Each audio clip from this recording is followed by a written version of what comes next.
there, my name is Bandy and this is my channel BandysBooks, and today we are here because Hannah over at Savage Reads has picked out 3 books for me to read this month. I've done this in past months with other friends and even with my boyfriend Oz, who is not a big reader, so that was pretty interesting. And if you'd like to see any of those videos, I have a playlist up here that features each of them. It is great fun, kind of relinquishing some of the control of my reading for the month. So I'm really excited to get into this video because Hannah, if you don't already follow her, and let me tell you, you should be, is an avid reader and reviewer. And while we have a lot of similarities in our reading style, we actually have a lot of differences too. And she's picked up a lot of books that I have reviewed on my channel, and sometimes she is in agreement with me, but a lot of times we have different feelings about books, and that's totally okay. That's the joy of reading. Not every book speaks to every single person, or some people just, resonate with things in a stronger way, and that's like I said, the beauty of reading. But the thing that I really love about Hannah is that she is so in-depth for her reasoning behind books. She isn't just like, oh, I like it, I don't like it, it was a little slow, it was a little boring, or it was super exciting.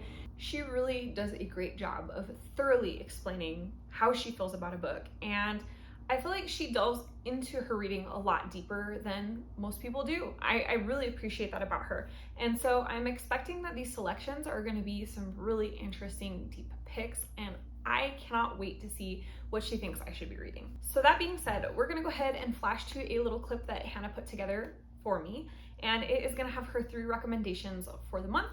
And then when that finishes, I will be back to tell you what I think about those selections. Hi, my name is Hannah. My channel is Savage Reads. I also have an Instagram at Savage Reads Books.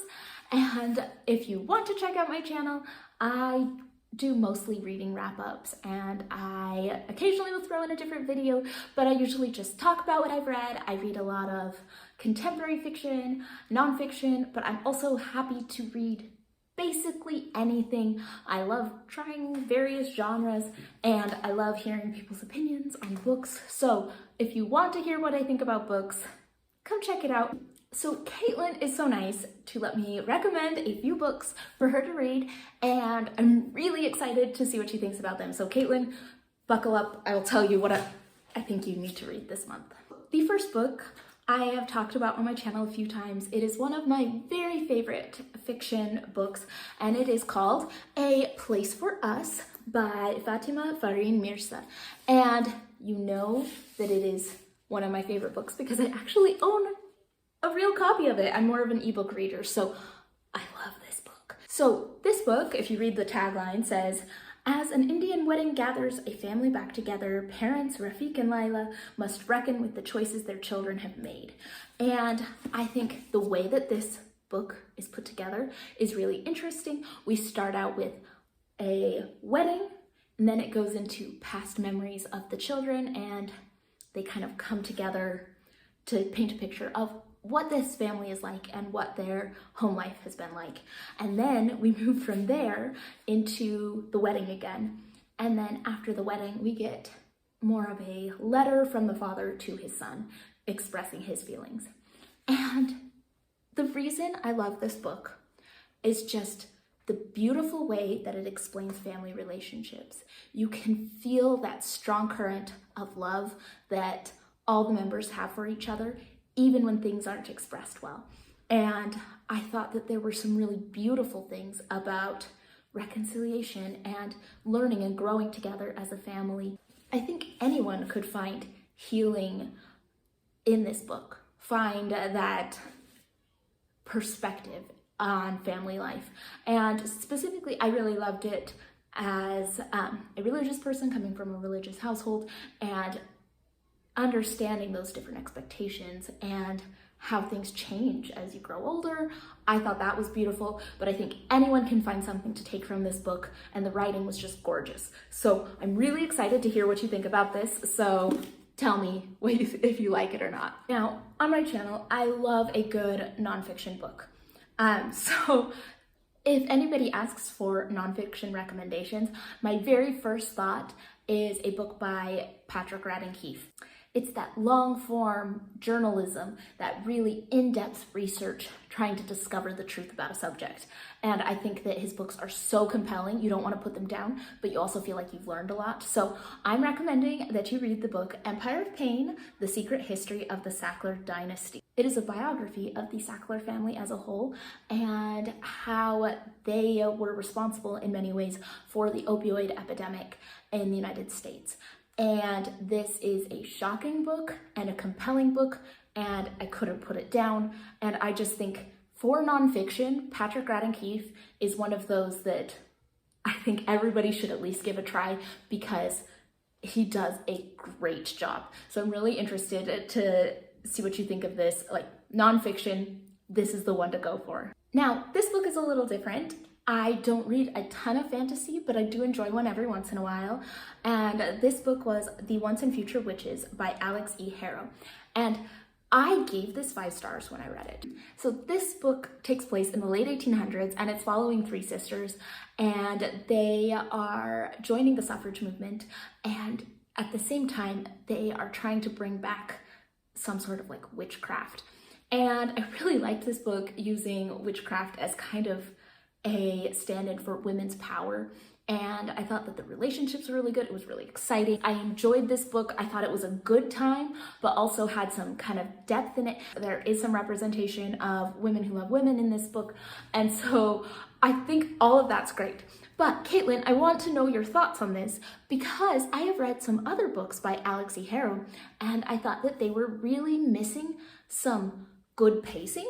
I thought the timing was a little off on all of them. And so this is the one that I've rated really highly and the other ones not so much. So I wonder if I went back and read this book again, if I would notice some of those same pacing issues. So I really want you to read it and tell me so I don't have to reread it. I think this book was worth a read, and so I'm really interested to see what you think about it. And those are the 3 books that I want Caitlin to read for this month. So I'm really excited to see what you think of them. And once again, if you'd like to check out my channel, thanks, that would be awesome. So I hope you enjoyed seeing that little video there where Hannah talks about the 3 different books and why she picked them out. Let me just start by saying I am so excited that in 3 books she managed a nonfiction, a family drama, contemporary fiction sort of a deal, and a fantasy. I also have to say that I'm super impressed with the level of diversity in these 3 picks. We have a book with LGBTQIA themes and women's suffrage. We have a book that features family ties and wedding in India and cultural exploration. And then we have a book that talks about an extremely important issue here in the United States, which is the opioid crisis. So great picks in terms of themes.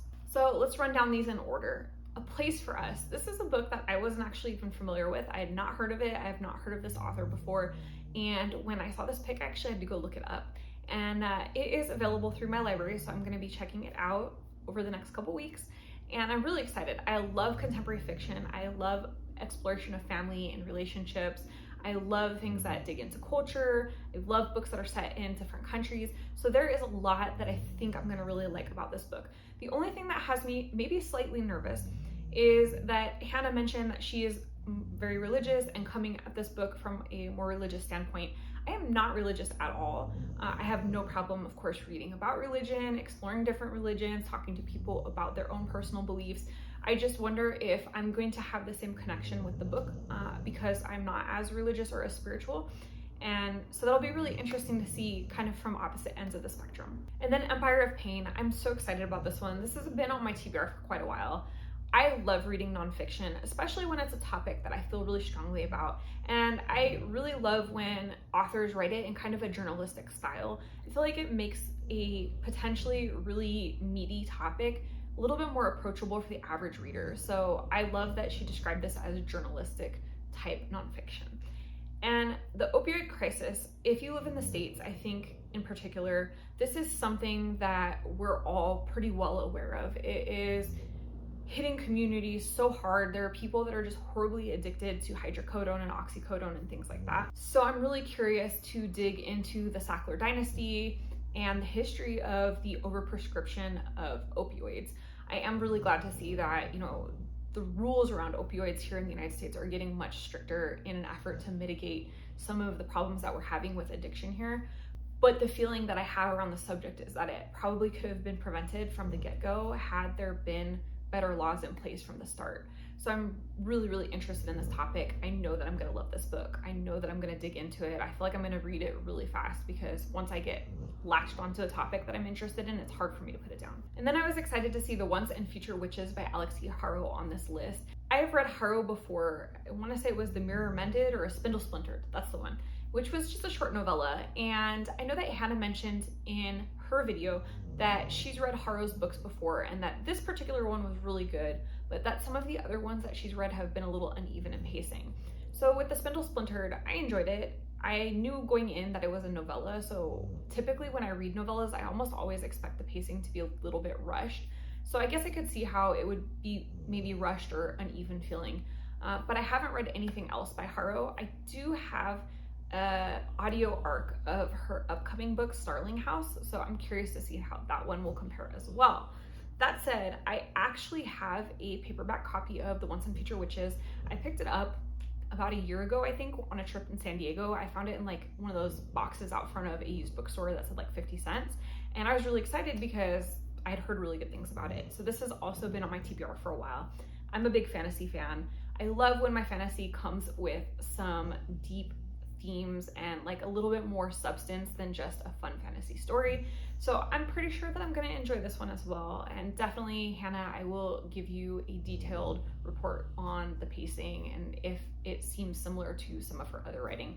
Probably by the time that I review this, I will have actually also listened to her ARC, so I can kind of give you a comparison to her like latest work as well. So that's everything for this video. You've seen what Hannah picked out and why. You've seen how I feel about it. I'm really excited to jump into these books. If you like this video, hit the thumbs up, comment down below, and let me know what you think of Hannah's picks. And if you don't already follow Hannah, please make sure you check out her channel. I'm gonna link her in the description. She is, as I said, a wonderful reviewer, and most of her content revolves around book reviews specifically. So if you're ever struggling for something to read, she is absolutely the person to be following.